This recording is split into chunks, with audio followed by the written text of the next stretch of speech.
Faced with the prospects of nationwide protests on Saturday, the Russian government is warning people against what it calls unlawful assembly. The Kremlin says jailed opposition politician Alexei Navalny has mobilized a band of supporters and enticed minors to join a protest, but they warned that any movement will be cracked down upon. The country's prosecutor's office went one further and threatened a possibility of jail time for those who attend Saturday's rally.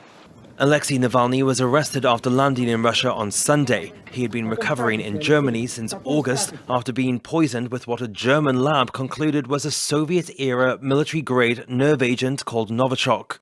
The Russian government denies having any involvement. Since his arrest, some of Navalny's supporters have also been arrested, including his spokesperson, who was jailed for 9 days on Friday.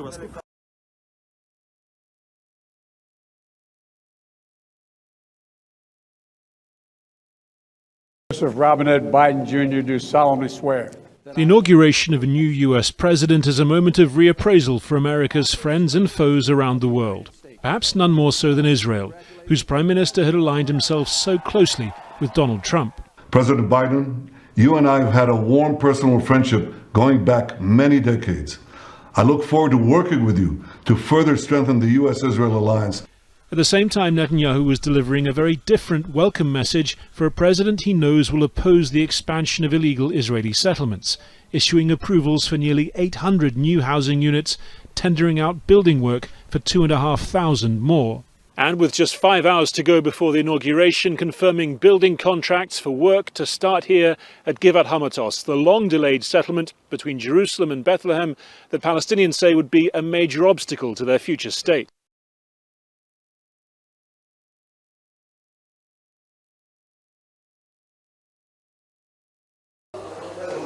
Clothes and personal belongings from the remains of people found in mass graves.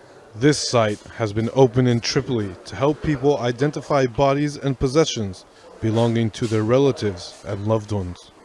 At least 338 people have been reported missing in the town of Surhuna, allegedly killed by the El Keniyat militia loyal to warlord Khalifa Haftar during his failed military campaign on Libya's capital. Other mass graves are being uncovered. Now, these refrigerated containers are where the bodies of those found in the mass graves in Turhuna are kept. And once their bodies are identified, they're then transferred to their loved ones so they may be buried. So far, approximately 125 bodies have been found. They are brought here for autopsies.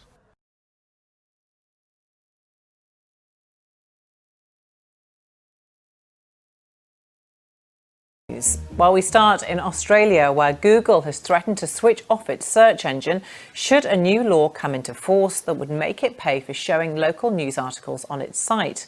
The government of Prime Minister Scott Morrison argues that since Google profits from linking to news providers, the search engine should pay for the journalism.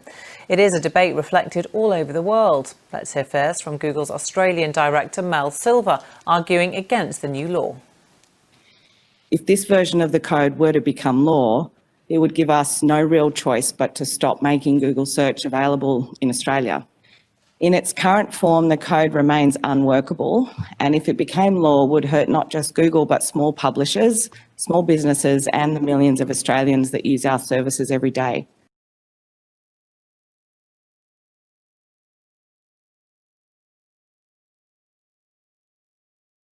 It's the news we were hoping not to hear. British Prime Minister Boris Johnson says there's now evidence to suggest the new coronavirus variant first detected in the UK is not only more contagious, but more deadly as well.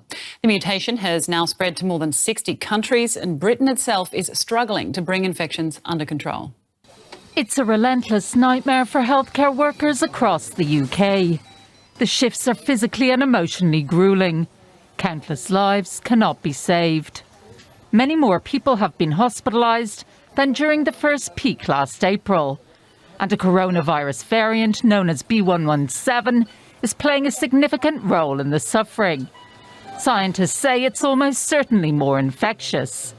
And now government health advisors believe it could be more deadly.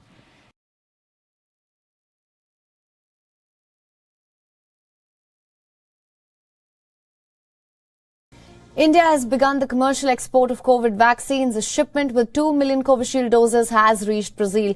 The Brazilian President Jair Bolsonaro thanked Prime Minister Narendra Modi for the vaccines. In a tweet, he invoked the Indian god Hanuman and thanked India for sending the life-saving vaccines. Brazil is the second worst affected country by coronavirus after the United States. Moreover, in the latest 1.5 million doses have been shipped to Myanmar, 50,000 doses to Seychelles, while Mauritius has received about 100,000 jabs. Earlier, Bangladesh received 2 million doses while Nepal received 1 million jabs. Bangladesh Prime Minister Sheikh Hasina thanked India for the gesture as well.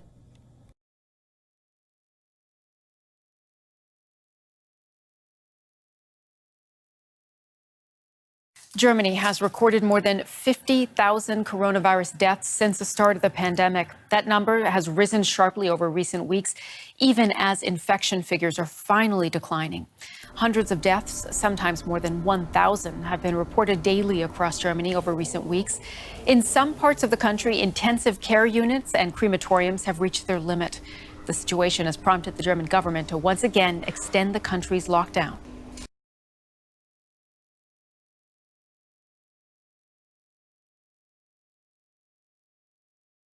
The government did confirm that the transport minister, Joey Matiza, succumbed to COVID last night. But also another further development, the former prisons and correctional services, the former general, also passed away due to COVID last night. So we now have actually a total of 4 people having succumbed, 4 high-ranking officials having succumbed to the virus in the past 3 or 4 days.